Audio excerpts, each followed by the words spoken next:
বন্ধুরা, আজকে সকালে আমাদের পাড়াতে হনুমান এসেছিল, দুটো বাচ্চা সহ। দেখো বাচ্চাগুলো কেমন আনন্দ করছে, গাছের ডাল ধরে ধরে নাচানাচি করছিল। এর ভিতরে একটা মদ্দা হনুমান আর দুটো মেয়ে হনুমান ছিল। বাবা আমার দিকে আসছে, ওই কুকুর আসছে, পালা পালা, গাছে উঠে গেল, গাছে উঠে গেছে, কুকুর এসে গেছে, কুকুর তাড়া করেছে।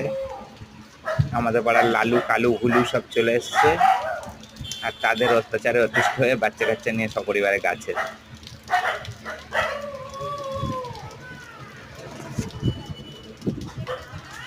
গাছ থেকে ওরা দেখছে যে আমার বাচ্চাগুলো ভাবছে যে আমরা কি করেছিলাম যে কুকুরে তাড়া করছে।